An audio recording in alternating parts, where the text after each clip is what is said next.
Good evening, good evening, good evening, ladies and gentlemen, boys and girls, taxpayers, business owners, 9-to-5ers,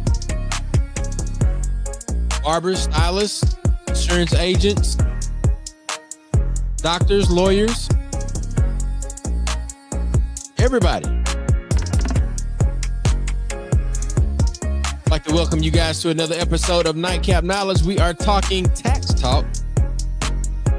We have a guest with us, Tim C. Lee of TCL Financial and Tax Services, talking free extensions, new Mississippi tax law, Trump tax law explained with our tax expert, Tim C. Lee.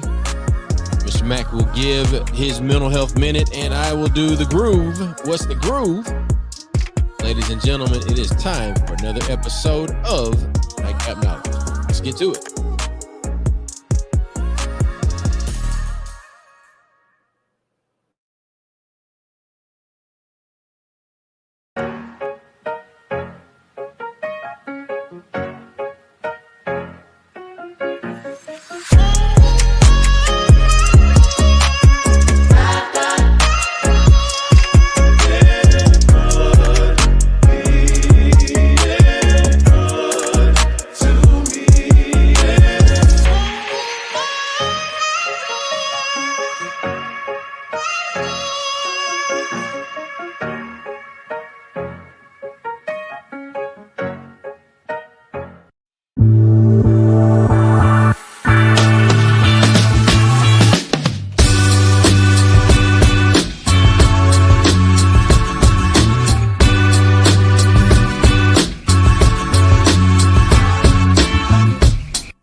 We never left. Mr. Mack, you over there? Boy, look, man, got his microphone. He got his comfy chair. He got his Mississippi Move sign behind him. He got his About Us sign behind him. Oh, he got his Epps Institute polo on. Oh, that boy fresh. My Epps Institute polo, designed by I Got It Made. I Got It Made clothing. Clothing cups more. I Got It Made. Yeah. Now, let's see. You need to go ahead and drop the link right now in the chat, Chuck. Come on, let's drop the link. Drop the links. Drop the link, man. Let's drop some links, man. We Shallon actually has a new collection that we've collaborated on. We're calling it Simply 14, and 14, of course, was the year we started. I Got It Made. McRae was also birthed in 14. So man, 14's a special number. I know that has some significance with the Sigmers, 1914. Hey man, it's all good. It's all good. I done hung around you long enough to channel some of y'all elders within the Blue family. Right. It's about as bad as the people that say the Q dog. I'm like, why is that Q so hard when y'all say it like that? Better say it. Real life Q dog over here, man. Real life Q dog, man. Shout out to everybody that's tapping in with us early. We appreciate our folks from over on the app formerly known as Twitter. The Black with No Chaser crew coming in on Facebook Live as well as YouTube. So thank you. If you could, please give us a like, a comment, a share. Share this with somebody. We always try to put some on your head before you go to bed, give you a word of encouragement. Matt, go ahead and give them that disclaimer, and then we'll roll right into your mental health minute. So this show is brought to you by everything that we support and everything that we do. Check it out, right? So this show, hey, real talk, real issues, real solutions. We're here to tell it like a TI is. We're gonna tell it like a TI is. We are black and uncensored. It's coming directly for you. We're gonna talk about things that are relevant. We're gonna dive right into our mental health minute, That's right? right. So as we think about so much happening in our society, so many things that in our community, we got to reflect back on some of the things that um, are directly connected to us, right? And how we respond to it, how um, how we react to it, how we live through it. So it's a very open dialogue when you start talking about a mental health minute. Knowing our emotional states, knowing how things can play a part into who we are, um, definitely knowing where the state of the country is right now. So you got to maintain and know your person, know who that you are. Um, because if you don't know who you are, then it'd be easy for you to be distracted, right? If you don't know where you're going, then any road will take you there, right? Any road to take you there. Any world will take you there. So that's African proverb um, that we definitely want folks to know and to know themselves and to know who you are and whose you are and who you belong to. There's so many people out there, especially for African Americans, that's trying to tell us who we are, how we should respond, what things should be important for us because we are black, because we are here. You should be important. This you got to know who you are and whose you are, and understand if you do not know where you're going, then any road will take you there. Sometimes you have to hit reset and start over and go back to where you started, go back to the roots, go back to the beginning. So we definitely encourage folks to sometimes push that reset button, right? Don't let media, don't let social media, don't let so much toxic stuff take over. Setbacks sometimes it get overwhelming. Knowing who you are, whose you are, and hit reset, go restart. For all of us that played Nintendo growing up, we remember that reset button. You hate it. Somebody get mad. They start losing. They hold that button. Then once they let that button go, the game is reset. You got to start over. So sometimes starting over, starting fresh, but continue to be who you are and whose you are, and move forward. Chuck, what is the groove? Well, brother Mac, I think there is some alignment between uh our segments tonight, your mental health minute and uh the groove tonight. Um and my we could be a little bit more conversational in a sense. The the thing for me is, well, let me ask the audience a question. You ever find yourself somewhere where you don't normally go, but you feel like this tug at your spirit? Um, that was me today. I was leaving a meeting in Bay St. Louis, and I was headed back to the Sportsplex. Shout out to the Gulfport Sportsplex, and I'm traveling on Highway 90, which is Beach Boulevard. Highway 90, it just runs the beach. So anywhere from Ocean Springs all the way. I mean, honestly, even into Jackson County further, all along the coast, you got Highway 90, and there's a little spot over there that it's called Cat Island Coffee House, and something was like, man, since you over here, you don't get over here a lot. You should go and support this business, black owned business, Cat Island Coffee House. Absolutely cool space, absolutely outstanding coffee and tea. I had tea today, and I did this. I turned around because I had passed it. I was like, man, let me go ahead and get back here.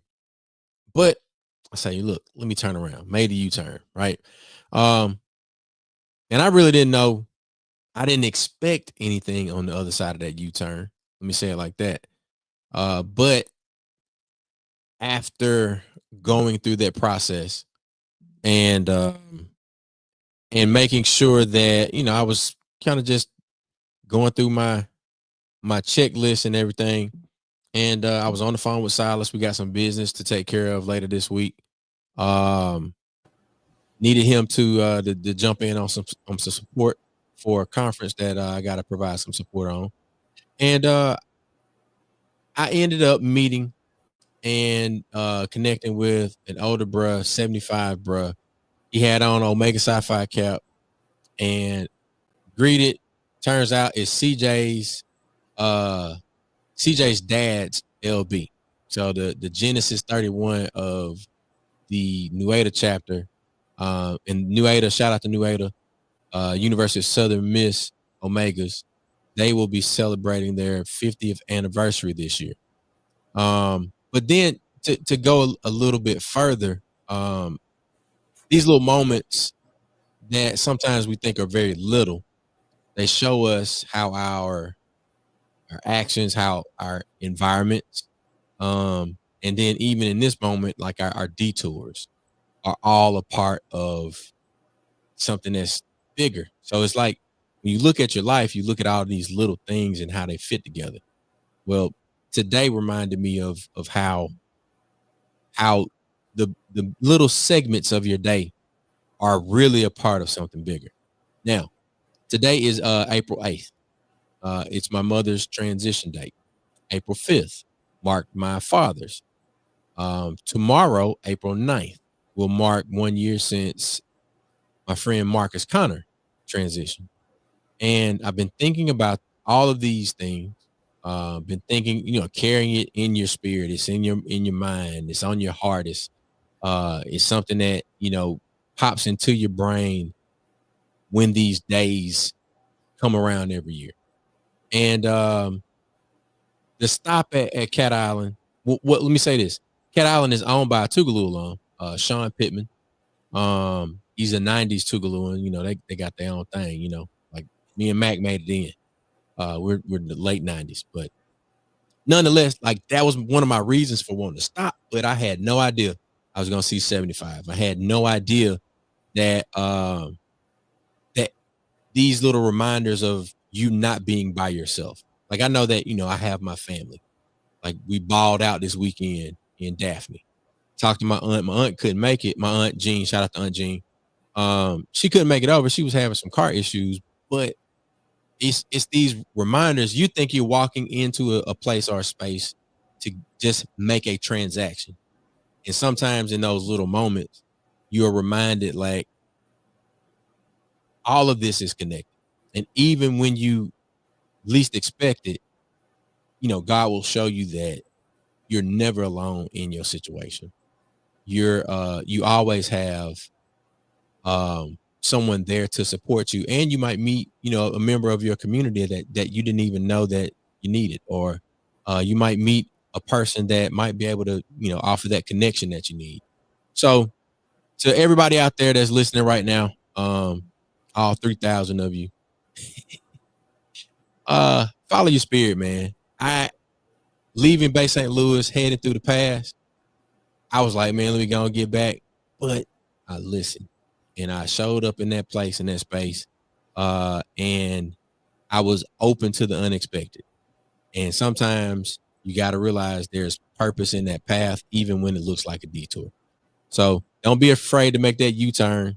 Don't be afraid to go back. Like Max said, don't be afraid to hit that reset button, man. And you might find that, making that U-turn, making that detour might just be the place that you need to be at that time. So appreciate y'all for getting in the groove with me.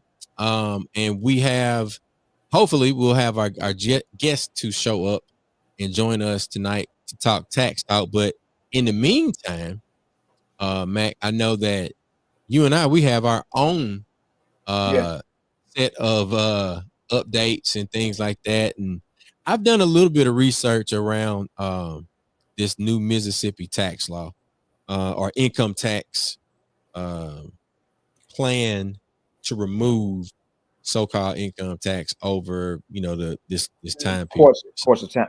Matter of fact, let me see if I can give him a call right quick, Chuck. Okay, go ahead. And I'll bring up a couple of the notes that I've been making as it relates to the Mississippi tax law. I even heard a podcast, the Black Wealth Renaissance podcast.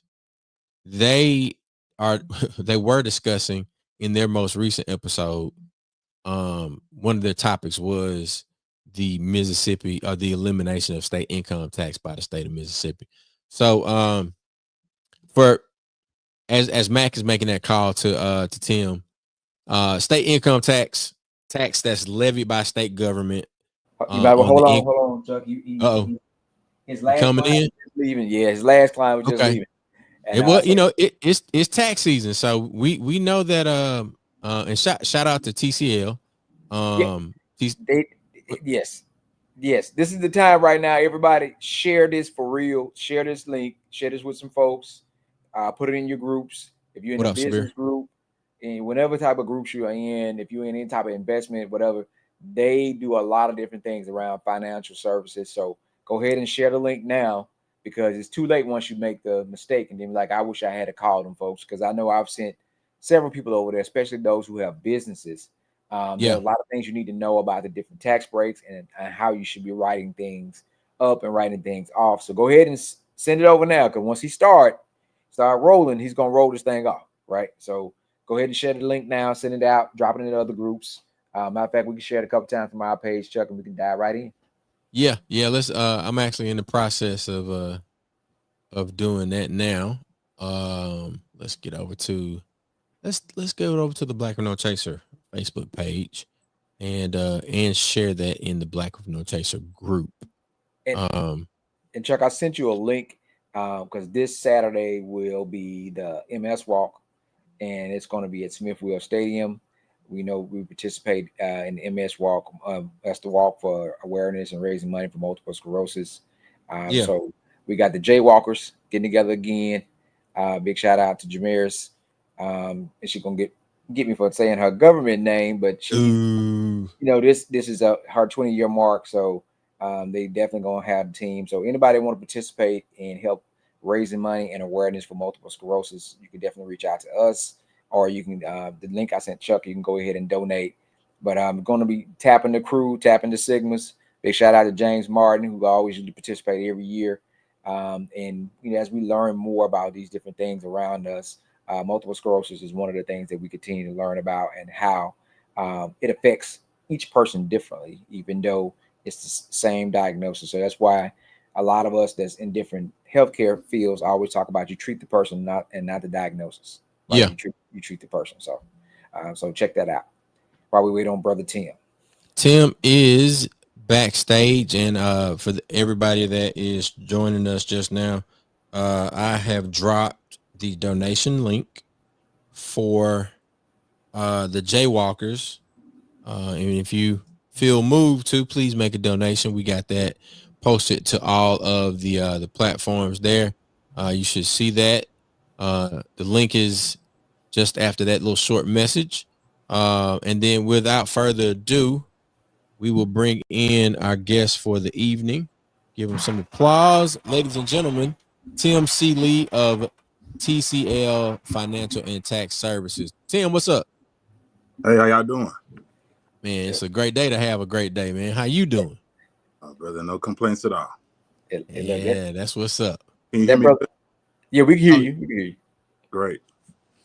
So Tim, I know a lot of people know you, but we're gonna pretend like these folks been hiding on a rock for the last 21, 22 years. So introduce yourself. Tell them who you are and brief how you got into this, and then dive right into it. All right.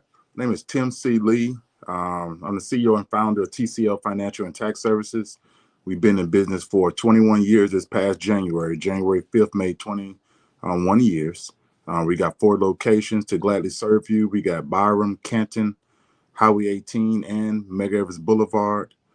We offer 12 different financial services to the public. Our primary service is tax preparation. How did I start the company? Pretty much. Let me also add, we got an A+ rating with the Better Business Bureau. Let me also add that. hey, hold on. Yeah. Get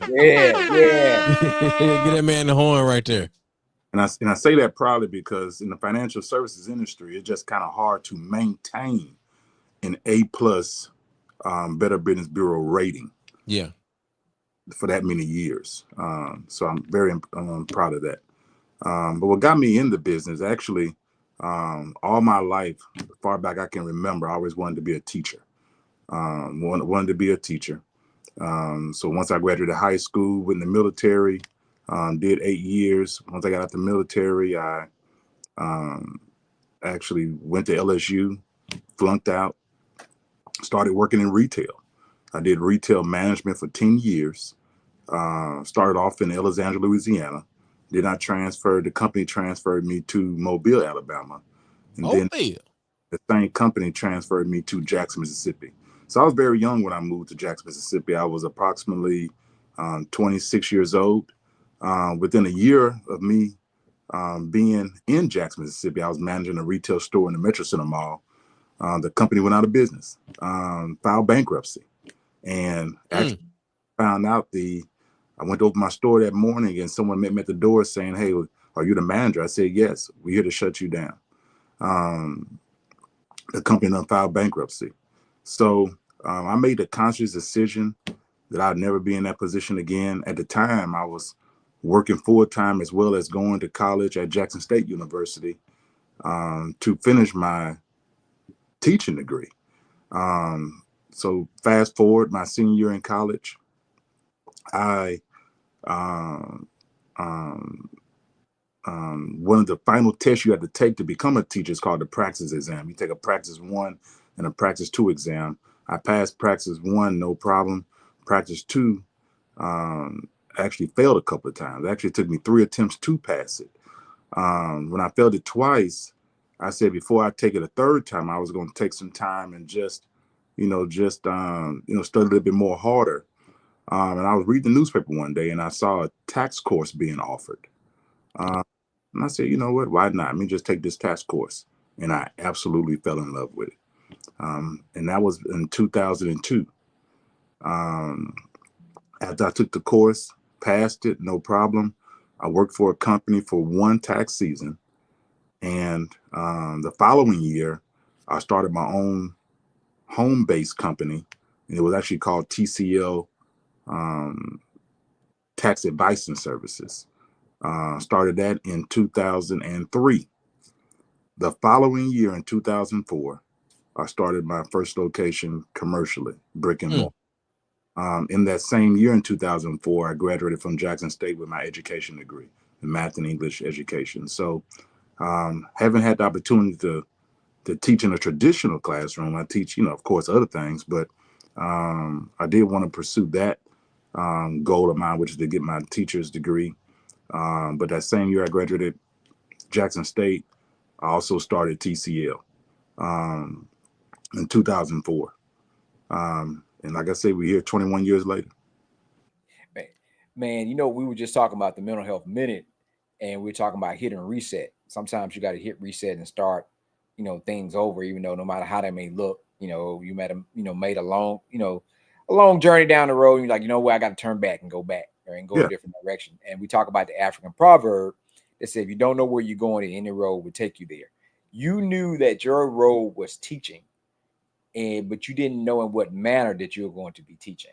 Exactly. And you've been doing it. You knew that it was going to be teaching, and that road just took different curves, and you still end up teaching, but you teach where you have an open classroom. You teach everybody. And Chuck was just talking about how his day took him in a different path. So, man, all this is connected, right? All these things connected. Hopefully somebody's listening to this message. Don't give up on your dream.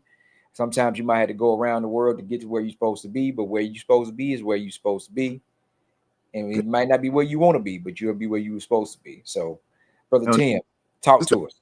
Yeah, just to elaborate on what you just said, Mac.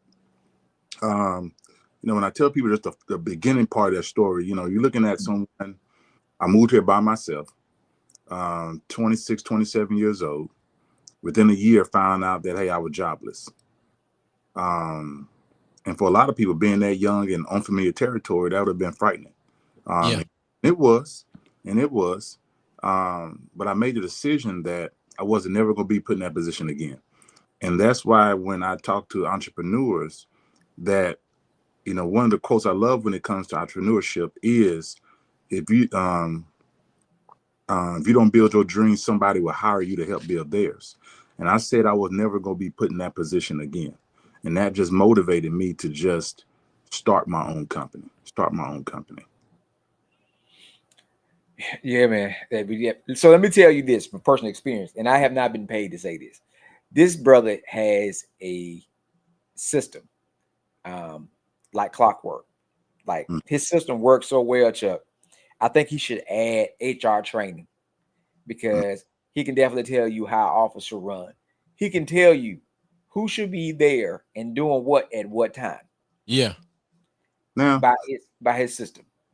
Yeah. And it works, right? Yeah. You can't argue with it don't work. It works. We have to understand, and this is not a Tim C. Lee way. Any company that has multiple locations, they have a system in place. They have, when you go to your favorite restaurant, if it's a chain restaurant, whatever location you should go to, the food should taste the exact same. So there's a playbook to follow when you have multiple locations. And then it doesn't hurt that, hey, I'm just an organized person. Anybody that knows me, that even as part of our team, even clients, they come to any one of our 4 locations, they would say, hey, TCL is just structured. TCL is structured. That's the word we get. That's the word that best describes TCL from people that created it. They use that word structured. They say, man, he's very structured. The company's very structured, very organized. And again, in this profession, you really have to be.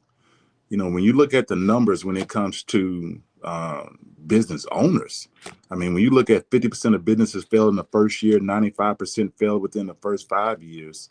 And I do business coaching. One of the key things that I see that causes their failure is the structure. They're not organized.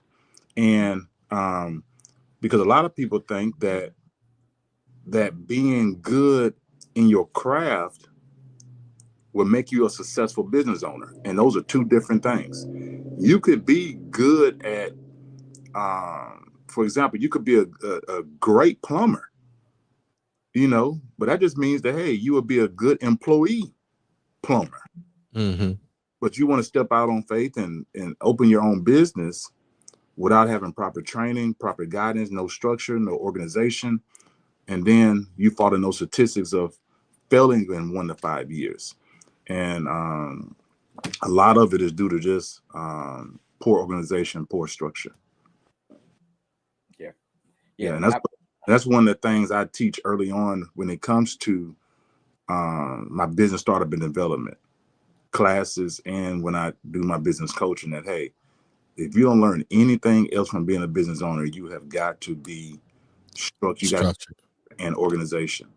When you look at major corporations, we give credit to major corporations because, hey, some things are ran a lot smoother, but we got to realize that, hey, they got a person that focuses on HR. They got a person that focuses on benefits. They got a person that focuses on payroll. They got a person that focuses on marketing. They got a person, but when you're a small business, you can't hire professionals for each one of those categories. You are each one of those individuals. You are the marketing person. You are the payroll person. You are the benefits person. You are the person that come up with the idea. So, because you can't afford to just hire individuals to do all of that. So it requires you to be, multitaskful, as well as, like I said, organized and structured. Yeah.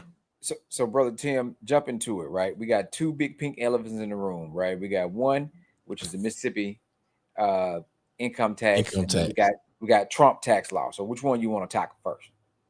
Well, and everybody share. We want everybody to pay attention to this now, because when you're getting this information now, you need to be hearing it, right? You need to be going back to the horse. They're telling you this. So make sure that you go ahead and share this link, share this information, let people know this is what they need to be paying close attention to. So you ain't got to worry about what they said.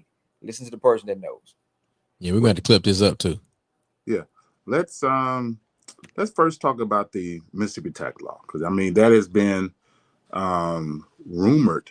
At first, it was a rumor that Mississippi will fall into, I think it's 9 states now, 8 or 9 states where they pay no income law, meaning that for employees that get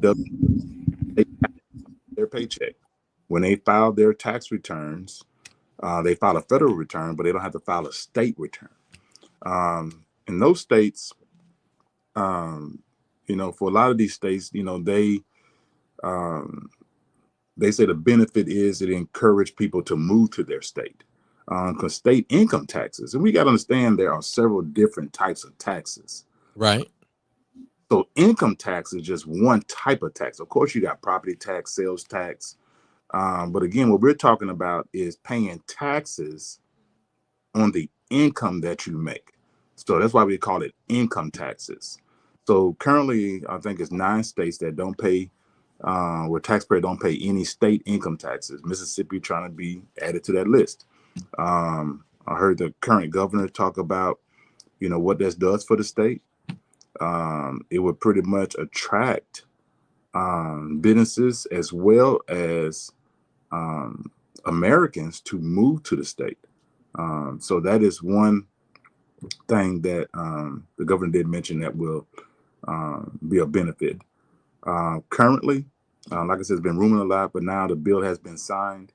I think they're going to amend it. I don't know how they're going to play that out, because they did say it was an error in the bill that was passed. That would speed the process a lot faster. But again, it still doesn't take away from the fact that, hey, eventually, this is not something that's going to happen next year. It's not something that's going to happen 2 years from now. It's going to happen years from now. Where Mississippi would no longer, taxpayers no longer to pay income taxes in Mississippi, therefore putting more dollars in your pocket from your paycheck. And let me also add the current rate right now. And again, I'm only talking about Mississippi. On the first $10,000 of your the first $10,000 of your taxable income is not taxable at all. It's not taxable at all. And then the next portion, the rest of that taxable income is taxed at a rate of 4%. It's taxed at a rate of 4%. But like I said, I think next year it's going to go down to 3%. And then based on the bill, it's going to go down even further and further till it's 0. So can you tell, like, I know there's a debate about pros and cons of getting rid of the income tax. What will be a con to getting rid of the income tax? A con would be, I want to look one thing up right quick, if you don't mind. Yes, Yeah, go ahead. Hold on for 1 second.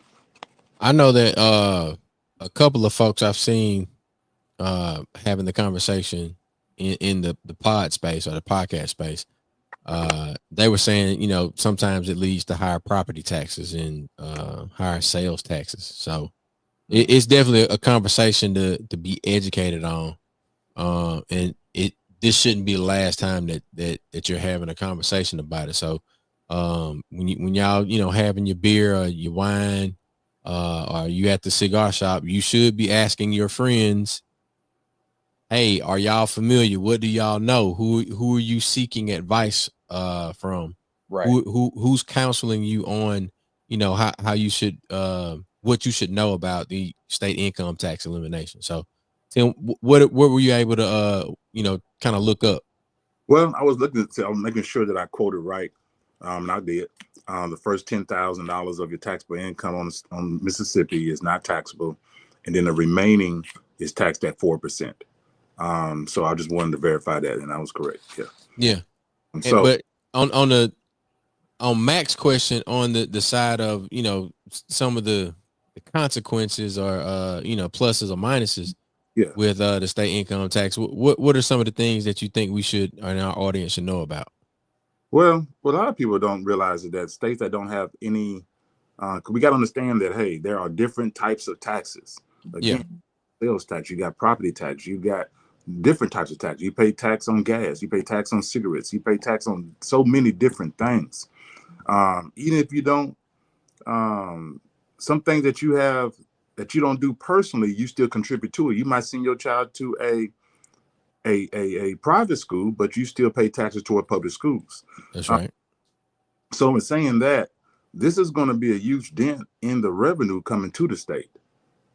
And of course, it's going to have to be made up other In ways. other places. Yeah. So that could be a con because other taxes, I ain't gonna say could go up. Other taxes will have to go up. This money might be compensated other ways. Now I think overall, will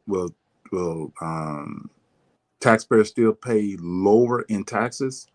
Again, it all depends on your situation. It all depends on your situation because again, to some people that are fully retired, the only income they get is full retirement and Social Security benefits. This new tax law don't affect them at all because state retirement as well as Social Security is not taxable on the state side anyway. If you are, you could be if property taxes go up, that could affect some individuals based on where they live. But again, to some people, it might not affect them at all because they might be already exempt from paying property taxes due to either they're disabled, due to their age, or due to the fact that they are 100%, disabled veteran. Yeah. So again, the only con I can think of is that this revenue got to be made up in other ways, and other taxes could be affected. But again, that'll be a more situational based on how each individual will be affected because certain taxes that are increased might not affect certain people. So I know for us in the Jackson-Hines County area, we complain about our taxes because they are high, right? Tags are through the roof.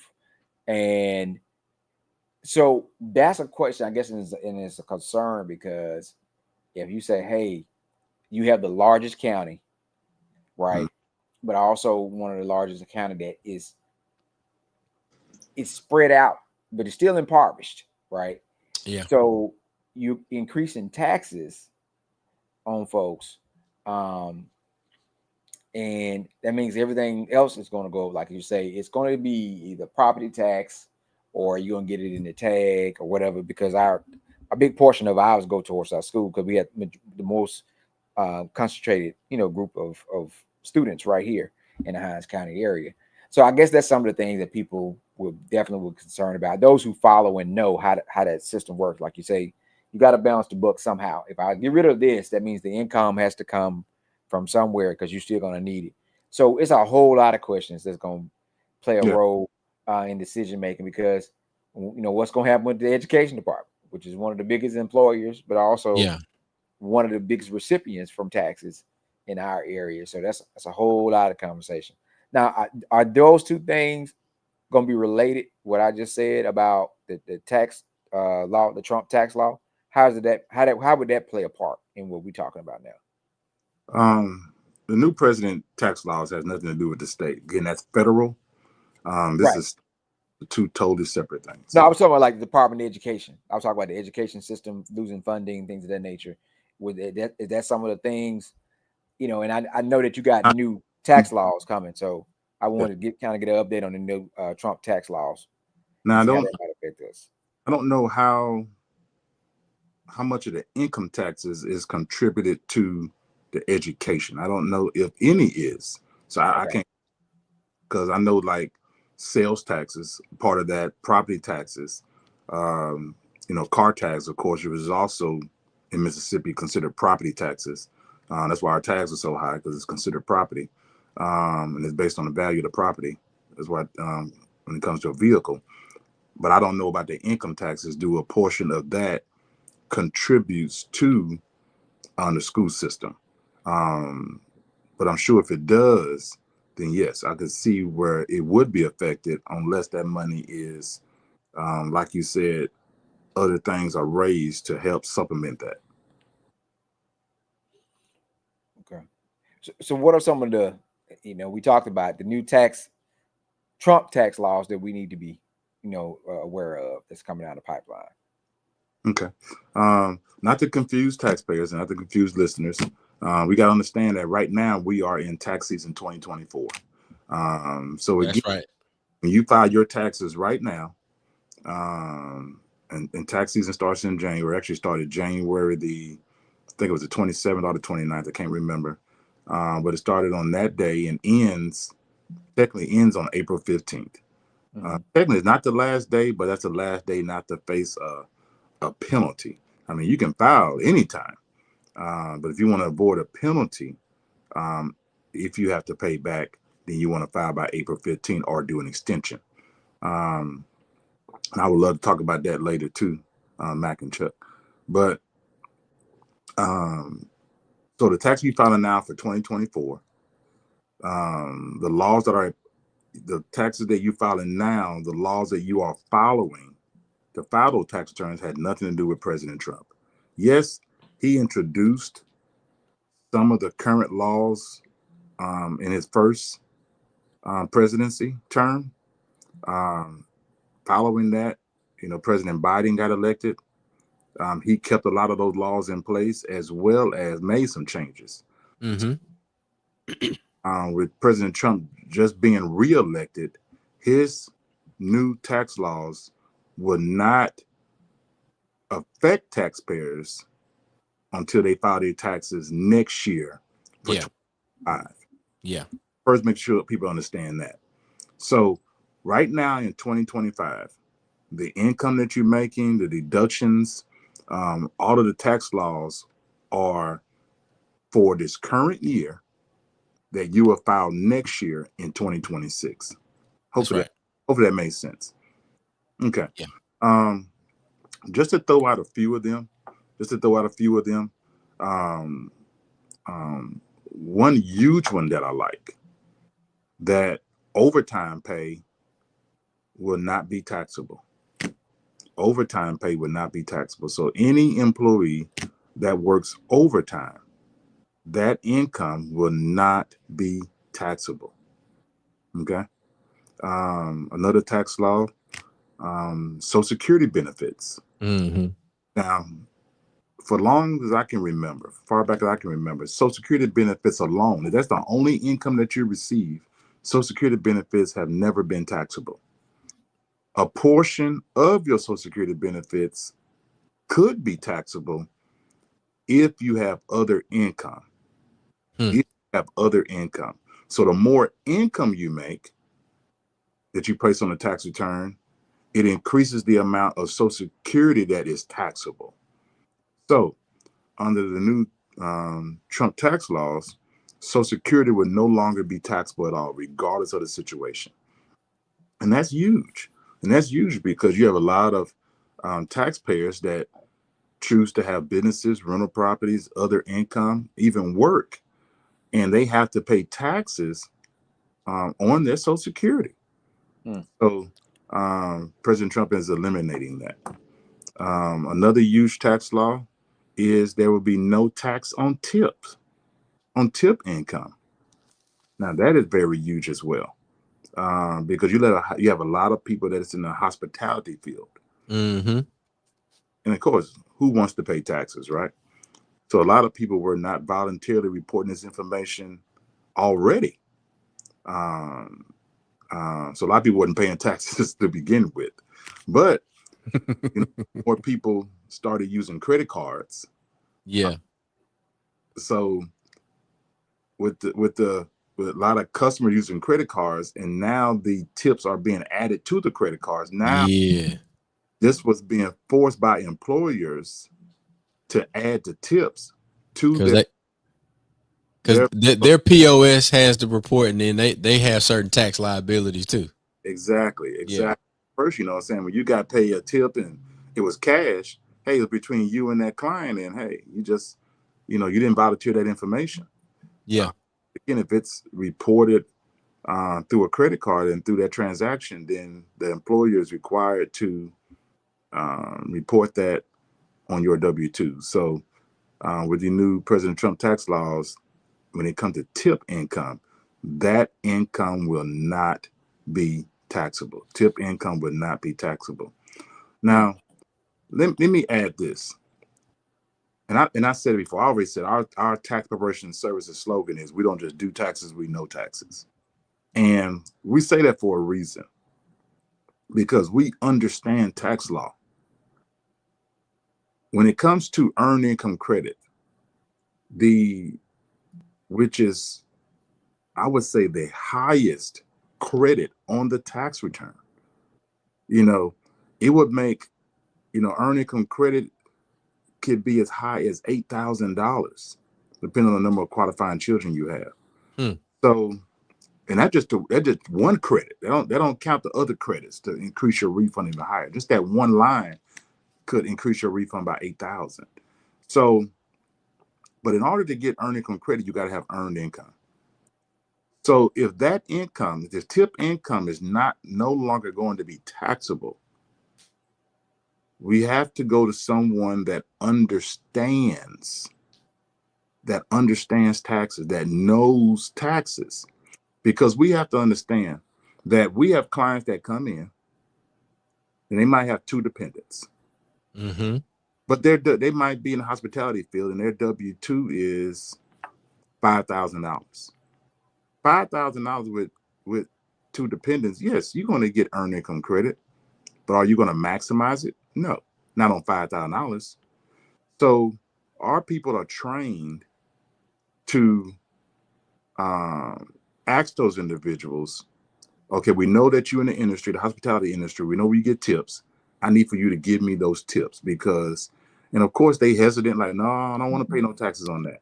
But in this case, we're trying to increase your earned income to get you back more earned income credit.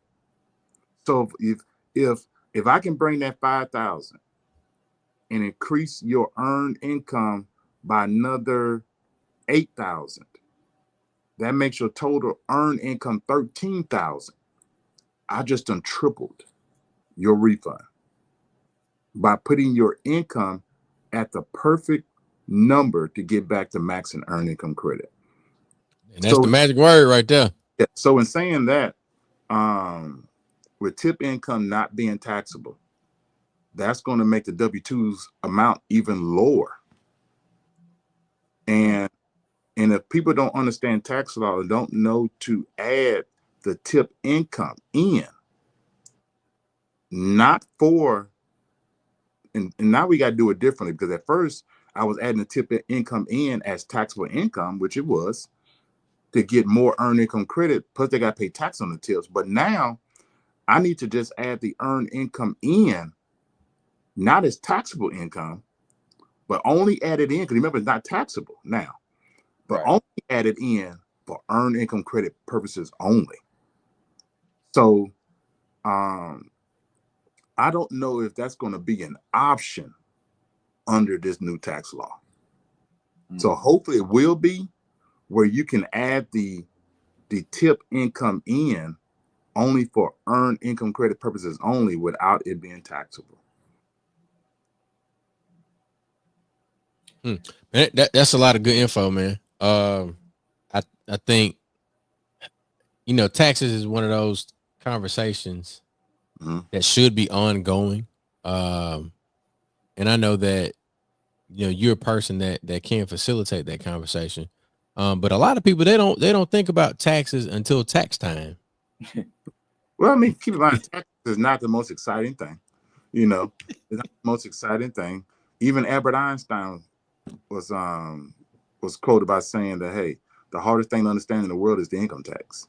Even for him, he said that. So again, and that's why I said, hey, our slogan is we don't just do taxes, we know taxes. And under these new tax laws, and I would admit, I've always said it, but when President Trump first got elected, I've never seen so many tax laws go into effect. Usually you see like an increase in this credit, an increase in this. No, he turned it upside down. And I said from then, you definitely have to go to someone that knows taxes. But again, just to name a couple of more new tax laws, itemized deductions. In the past, you could not um, write off more taxes you paid, whether it's your state income taxes, property taxes, that was capped at $10,000. That has been eliminated. So now, and in Mississippi, that might, for the average person, that might not affect the average person, but in states like California, Texas, where they pay a huge amount in property taxes, you know, that was a blow to them when there was a cap at $10,000. So that cap has been taken off. Another deduction, and when it comes to personal vehicles, you buying a personal vehicle, you have never been able to write off a personal vehicle. Now, if you finance a personal vehicle, you're able to itemize the interest that you pay for the year on that vehicle. That never, not for business owners, of course, that has always been in place. But on the personal side, for individuals, that has never been in place. And all of the things that you're naming, is this the Tax Cuts and Jobs Act? Is that because that's the one that Trump had in his first term? And called it in his first term. Yeah. I'm not sure if he revised it. I don't know what the new Trump tax law he named. I don't know if it was a revision of that act. I'm not sure. Yeah. Again, these are new tax laws that are taking place in 2025. Yeah. So I mean, I bring it up because there are going to be moments where things will be revised or the amendments will be made. If you're not paying attention to these things, just to hit Tim's point home a little bit more, you need to know somebody that and trust, and trust an organization or business or person that knows what they're doing. They know exactly what these things are, how they affect you, and can explain it to you in a way where you can understand it. Yes. Because I know one of the things that I've been concerned about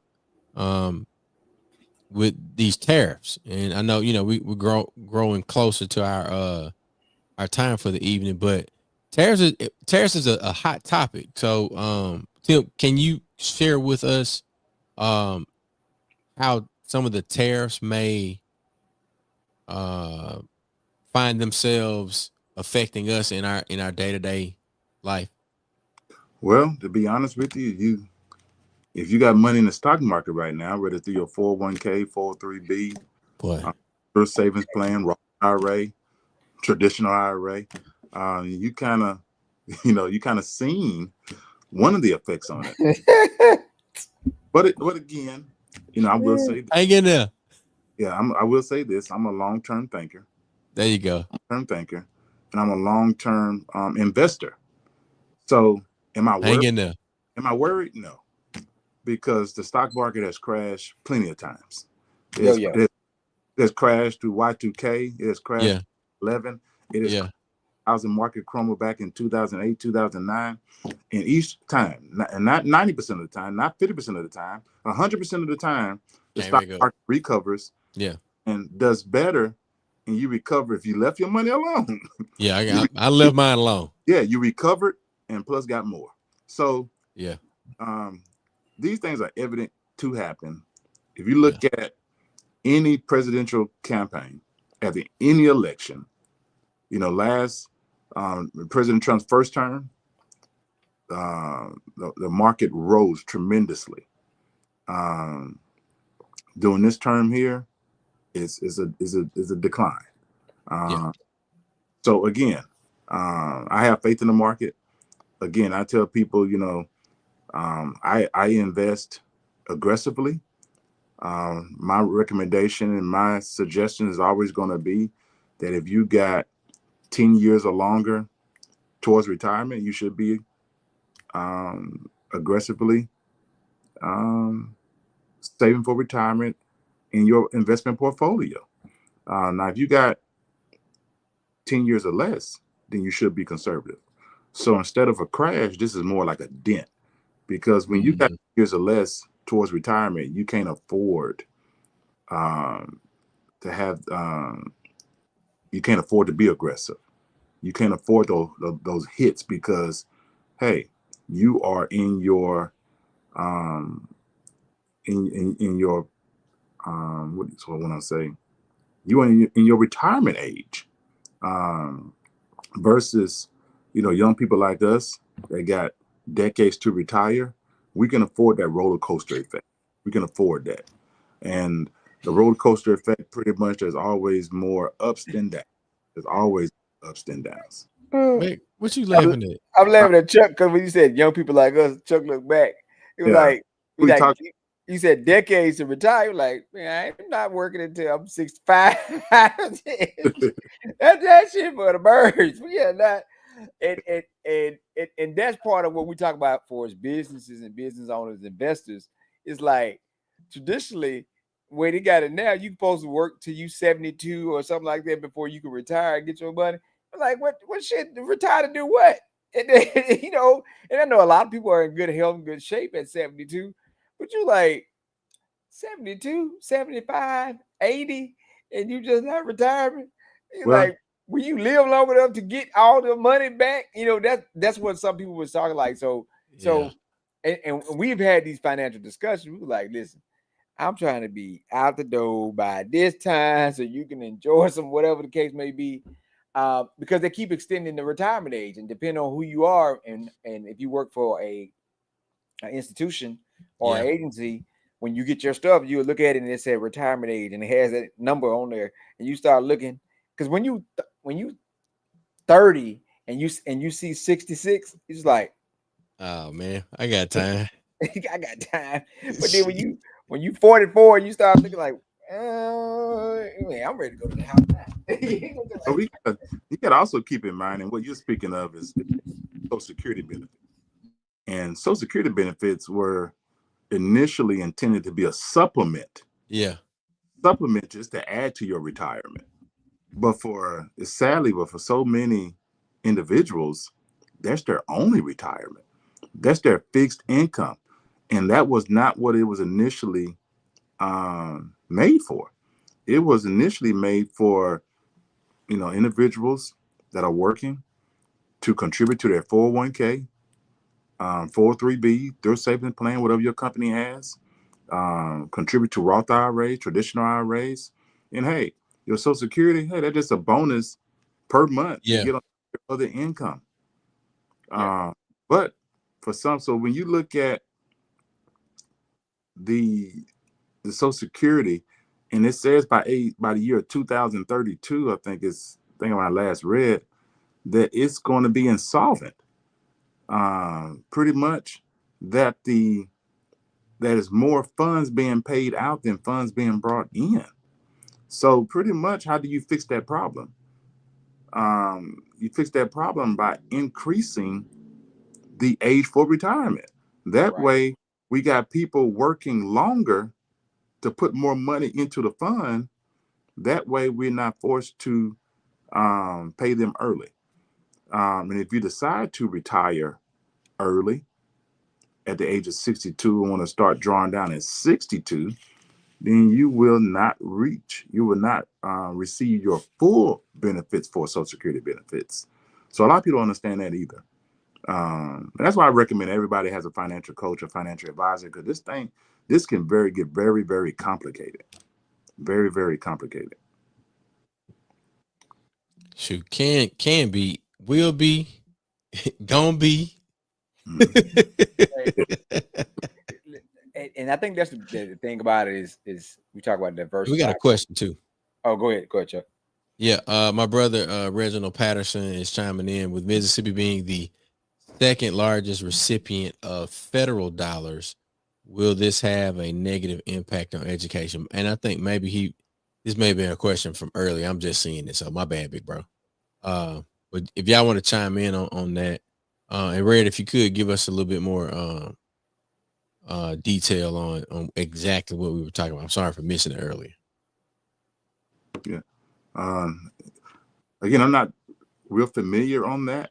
how much federal dollars go towards Mississippi's education, or what has happened or what will happen to affect that number, I'm not sure.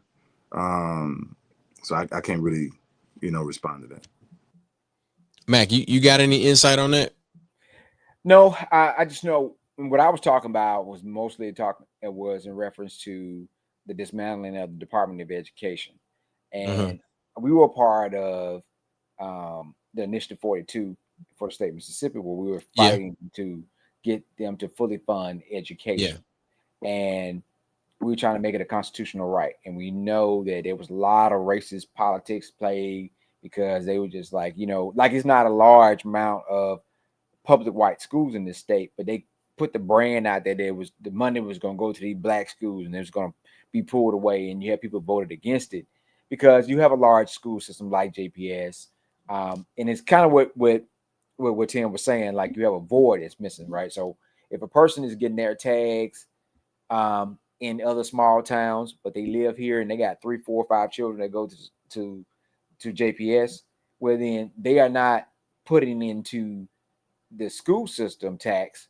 because we know that when you look at your thing, your property tax and your car tag, you see that money goes towards the education system, right? So that means they got to balance the budget from somewhere. That means the taxes go up because you got to pull more money in to make sure that it's going. So if we are one of the recipients, we want, like your brother said, we get a lot of our money from federal, right? Federal dollars. So if they're dismantling the Department of Education and we're losing other things, and we give the bulk of our money on a state level and county level from income tax, not income tax, but taxes on property, will that be a home or vehicle? And if they start to balance the budget for the lack of income tax, so they're going to start to, now your tag is going to go up another $200 or whatever the case may be. So that's just a question. How it's going to affect the education system. Because again, now there's someone said they're going to get rid of the Department of Education. So how does that function? Then it puts it solely on the state, right? So are you going to give more funds to the state for the state to allocate into the education system, or the state's going to have to figure it out? And with us not having the economic revenue that we need as a state, and then like we were saying earlier about getting rid of the income tax law, that might be bringing more people in, but how long is it going to take that to balance itself out? Like, what I'm saying? Like, how many cycle of children would go through the school system where we are trying to figure it out, don't know what this, and I'm just speaking from personal experience, right? We figured out how you're going to flush toilets, dropping our water. We had a lot of issues that we were dealing with our system from a lack of resources in the Jackson area. So, they're just a concern. Tim, you wanted to jump in on that? Yeah, I wanted something about what you said earlier. I think we look at, a lot of people don't understand how taxes work, especially when they go towards the school system. When you look at, I'm just giving an example. Yeah. You have a family that lives in Jackson. Their children go to Jackson Public Schools. And they have their car tags registered in a different county. That affects the amount of taxes paid to your child's school. Right. When your child is in extracurricular activities and you have to buy uniforms, you have to buy instruments or even rent instruments. Instruments are not cheap. And when you go to another city, another suburb of Jackson, and spend your dollars and pay sales tax, technically not going to your child's school. And again, I'm not encouraging anyone to say, well, what you're saying, I should shop in Jackson. Well, they don't have a store that sells these products in Jackson. So that's a whole nother conversation.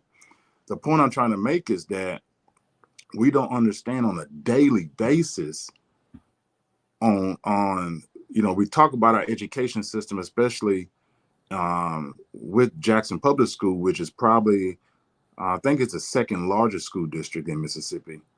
It might be the number one, but I think it's the second. That how many unconsciously, as taxpayers of students going to Jackson Public School, that we unconsciously send money to other school districts and not Yeah. our own. And again, I think we do that unconsciously. Unconsciously. You know, when we first got here, a lot of us that's not from the Jackson metro area, we did not know the difference in the mall. So when we learned better, we started to tell folks, we're like, oh, we're going to the mall in North Jackson. So then, you know, some of us, they were looking at you being an ass. We're like, there's no mall in North Jackson. We're like, yes, it is. North Park Mall. We're like, there's no mall in North Jackson. But like, it is a mall in North Jackson. I said, just like it's a Walmart in North Jackson. There is no Walmart in North Jackson.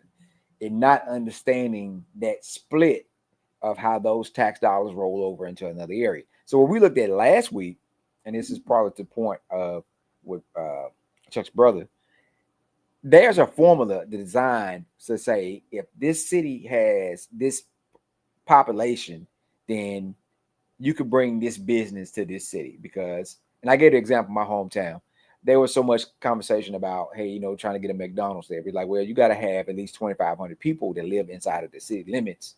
That's McDonald's. That's what McDonald's corporate say. In order That's to their have, that's that's their their guideline. system. Yeah. Right. But Flowood has, and the numbers decreased. They don't even have 11,000 no more. It's 10,000 to some people in Flowood. But Flowood has all the major businesses, right? Yep. And it goes back to decisions that were made at the state level. The number, even with Pearl, has dropped down to 26,000, right? Byram is around, Byram and Clinton are you know, close to the same number. But they don't have the population to sustain itself, which goes back to the Renaissance in Madison County. Does not have the population to sustain itself for the businesses. We are sustaining them with our dollars. We are sustaining them with our dollars because, yes, you're going to buy the product, you're going to buy the good, you're going out there to have a good time, you're going out there to eat, you're going out there. And now majority of restaurants has a mandatory gratuity. If you have, I don't know what the number is now, how many people, but they have a mandatory gratuity. So if you decide to go out, I think it's more than 8. I think it's less than that. 6. I think some Really? by yourself. It's an 8 automatic. Oh, See, yeah. so we are funding so many other people's stuff because we don't understand. And I understand, yeah, it's stuff that you need, but the restraint go back to this, like you said, structure and discipline go hand in hand of how you're going to prove a point. Where if you don't spend your money there, they can't survive without you because they built it with the whole idea and plan that you are going to leave your area and come get your money and come back here. Well, let me ask you a question. Go ahead. If, let's say that you have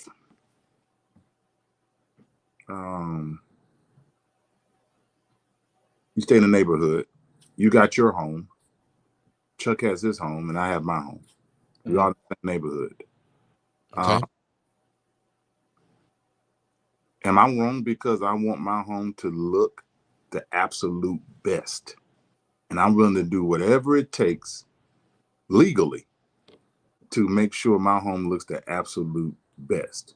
Whether it's, when I say whatever, to make it look the best, to raise the property value up. Yep. The market value up.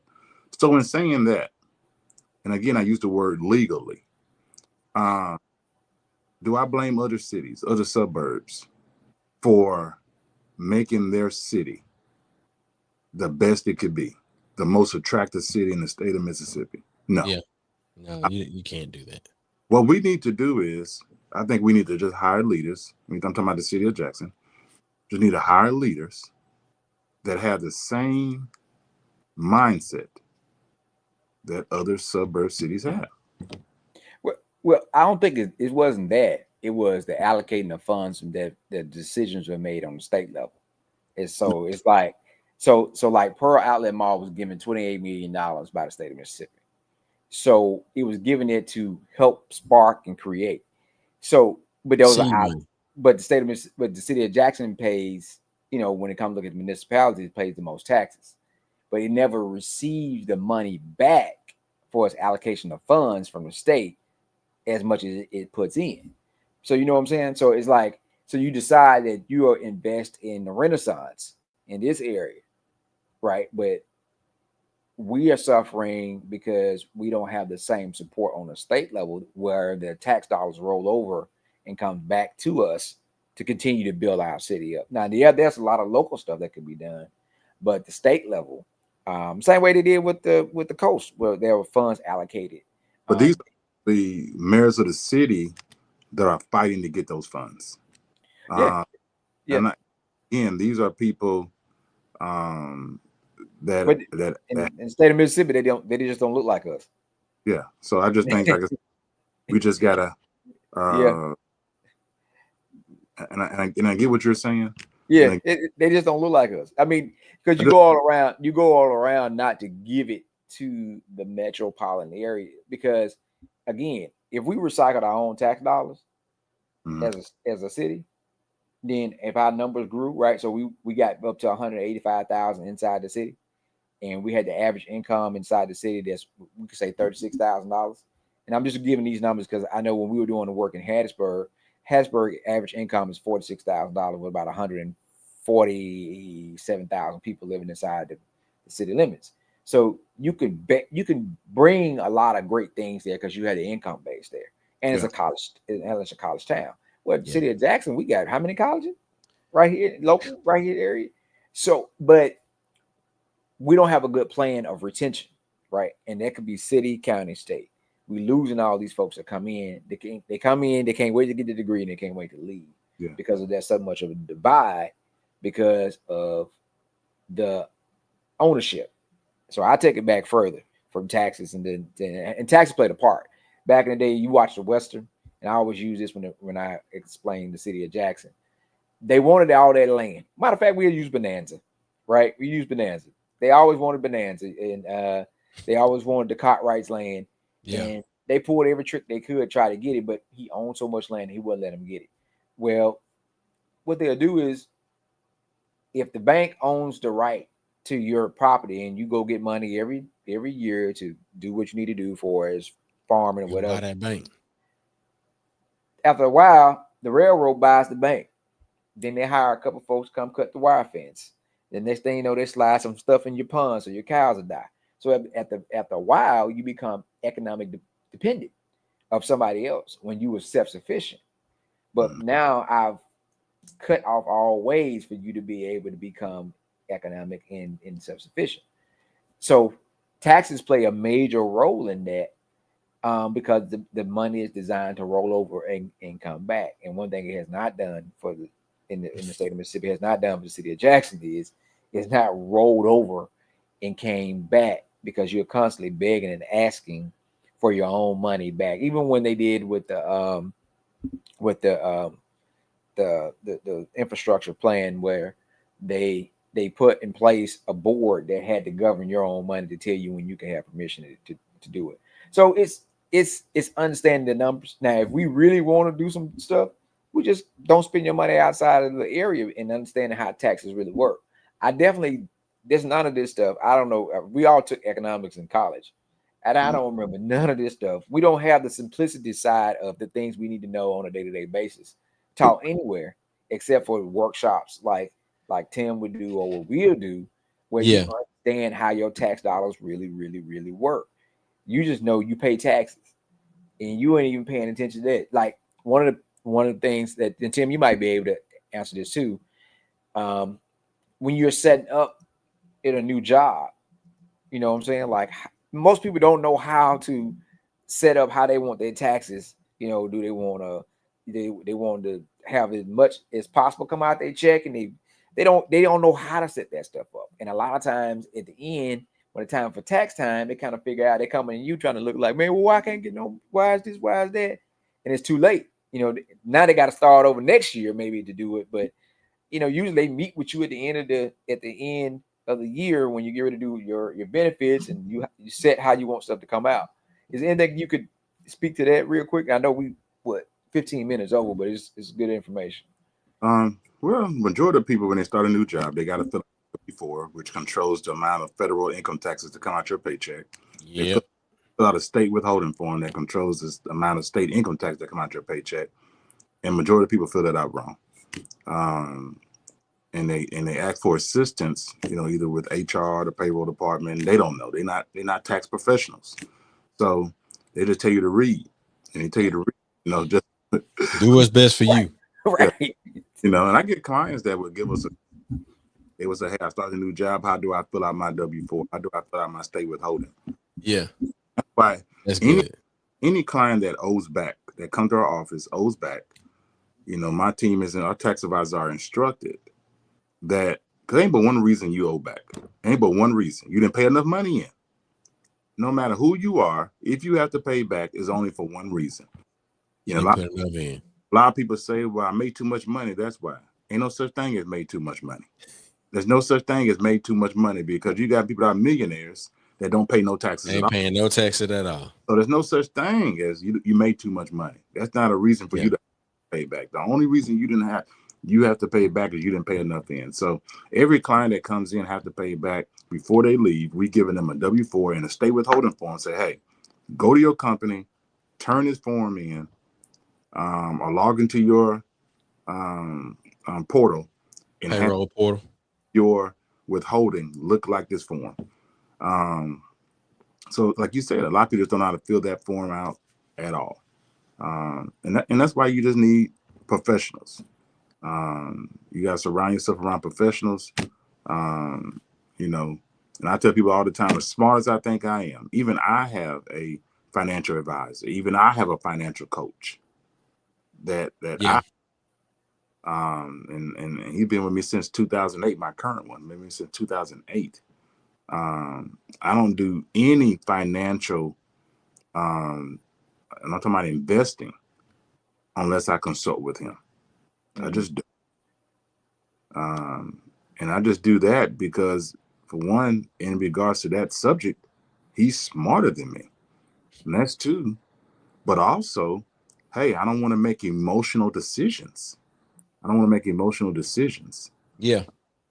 And with him having a clear outlook on the decision I have to make, he's able to be more logical. And guess what? As smart as he is, even he has a financial advisor. So that's why I advise to everyone. It'll definitely pay off. Yeah. It's something you wanted to mention about the extension part. Yes. The misconception is that April 15th is the deadline, but April 15th is the deadline for your 2024 taxes only. But it's only the deadline if you have to pay back. So if you know for a fact that you have to pay back, then you must file your tax return by April 15th, or file an extension which gives you 6 additional months up until October the 15th. Okay? That avoids you, filing an extension avoids you having to pay the late filing penalty. It doesn't avoid you having to pay penalties and interest on your balance, but it does avoid you having to pay that late filing penalty. Now, if you are getting a refund, April 15th deadline is not for you. Again, that deadline is only for people that got to pay back. Yeah. If you are getting a refund, technically you have up to 3 years to file a tax return. Hello. You have up to 3 years to file a tax return. I didn't know that. So in saying that, if you have not filed your 2021 tax return, you have until, because the tax return for 2021 was due April 15th of 2022. 3 years later, that's April 15th, 2025. So come next Tuesday, if you have not filed your 2021 tax return, or if you filed it and you need to amend it, then you have until April 15th of 2025, next Tuesday, to file that tax return. So that's a misconception that people think, hey, April 15th, the deadline. I got people going crazy because, hey, hey, I'm not ready to file. I can't file. I can't find my W-2s. I'm gonna be. Do you normally get a refund? Yes. Don't worry. You Because good. you got 3 years to file your tax return. Well, mine already. My wife don't be playing. But she be on it, huh? Man, I'm gonna tell you. Look, my little Dropbox tax folder, Yes. and look, I got my because we got a couple of different businesses. You got the I got it made folder, then you got the DJ folder, and you got the travel business. So I try to put all my little forms that we get from these online payment processing places, because they've improved over the years. It used to be where I would download all my sales, and then I would do the calculations on what did I make versus the amount of supplies that we had to buy to make those products. So now Shopify, man, it's a great little tool, and it has improved tremendously. um they'll show you if you plug in your cost per product, or the cost that it takes you to make the product. It'll show you your profit margin on that and run the numbers and everything. So Square has done a lot of improvements as well in terms of reporting. They'll generate those 1099s, because as a you operating as a consultant in a sense. So it'll show you exactly how much you make. But as I said, I get my little folder together, and it goes to my our tax professional, and they have a conversation with the wife about, well, where is this? Do you have any more things that doing those double checks on how much money did you give to Glue this year? Or did you donate to any other charities? Did you do any other did you buy any equipment this year? All of those things are things that I might forget about, but the tax professional is like, hey, double check before we run this, and we always get a refund. Yeah. One of the things that we have at TCL is that, and I personally design these, whether you have a rental property, whether you have a farm, whether you have business, whether you're itemizing, whether you have a home office, we have worksheets. And these are worksheets that I personally design. And when I say personal design, I pretty much study, like, for example, a farm. If you got a farm, I personally studied and mastered every deduction that you can write off on a farm, and I compiled it on that farming deduction worksheet, listing every deduction. For business, we have a self-employed deduction worksheet that lists every deduction that you can write off for a business. And our clients absolutely love these worksheets because every deduction is right there in front of them.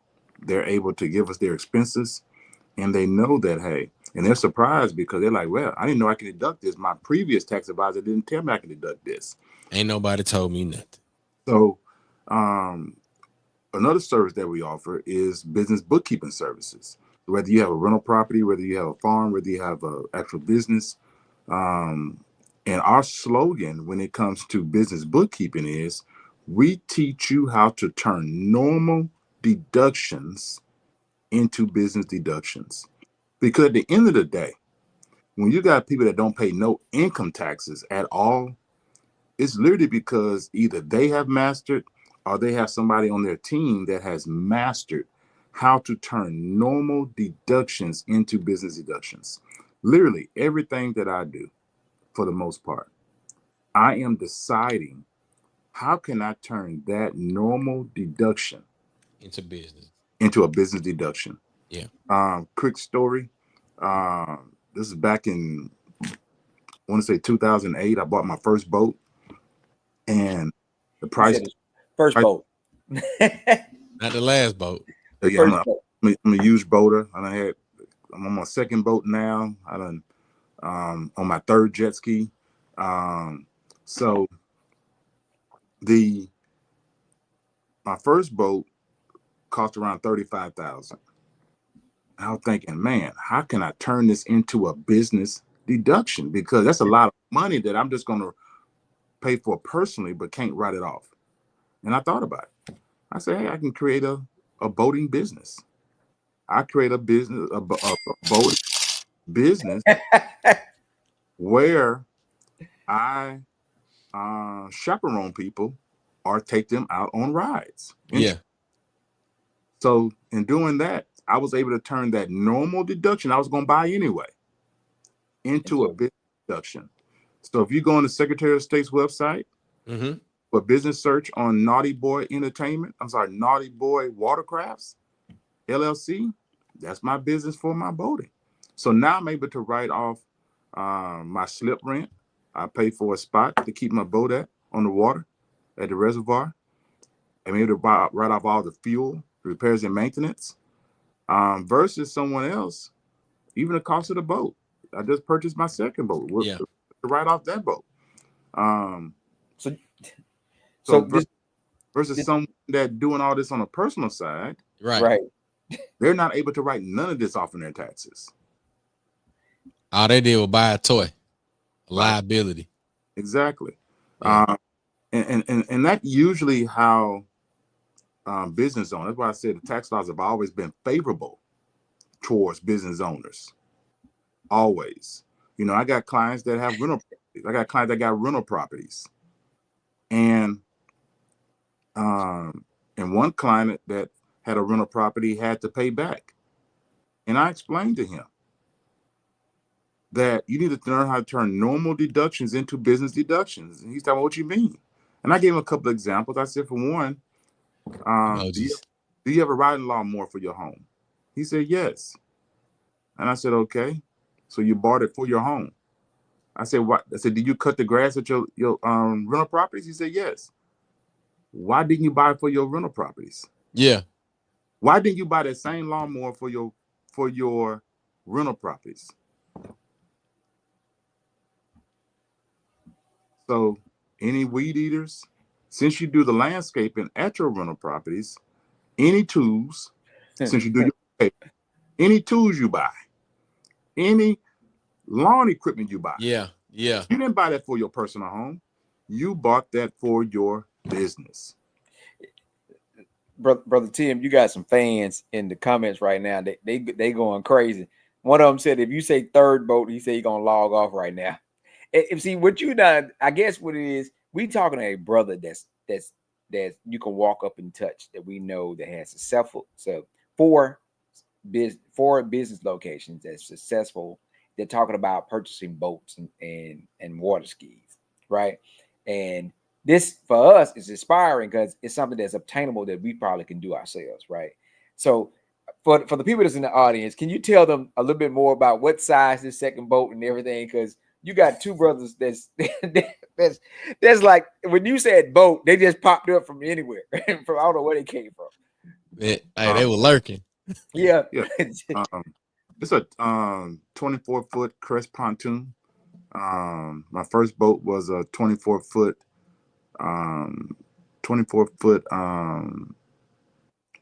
premier pontoon.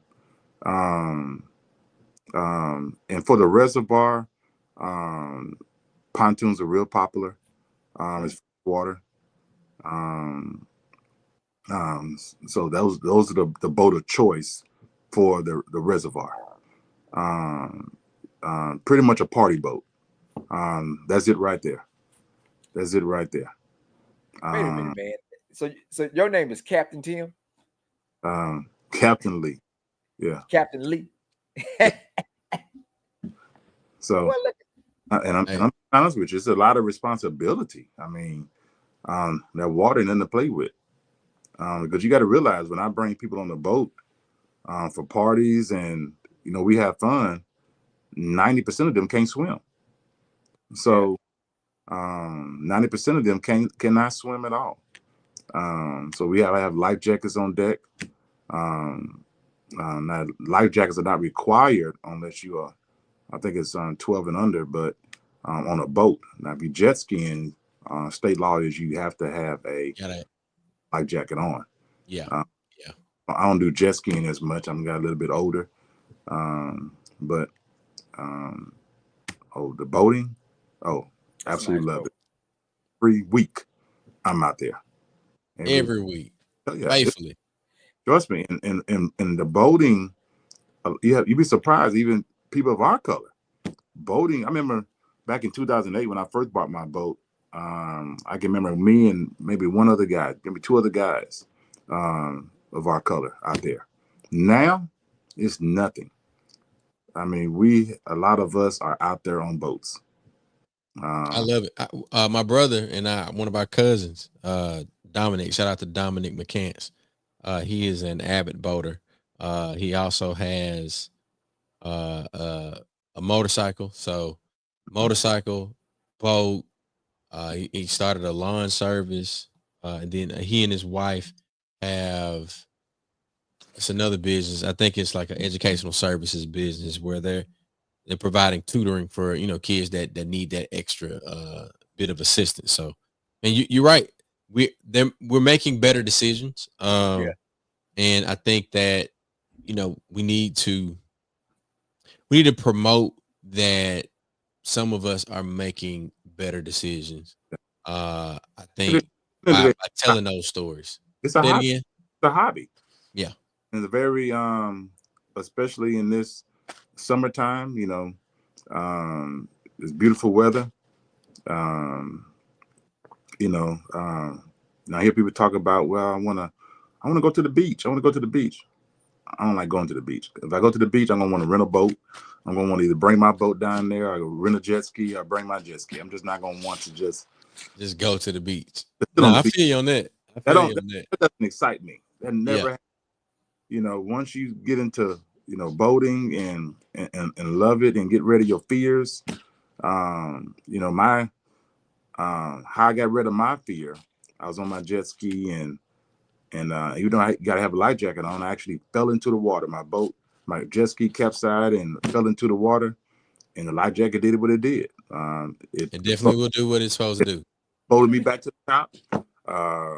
And it was a shocker to me. I said, man, this thing really works. And and ever since then, it used to be time where I just jump off my jet ski and just get in there, jump into the water. And sometimes I jump off my boat and jump into the water.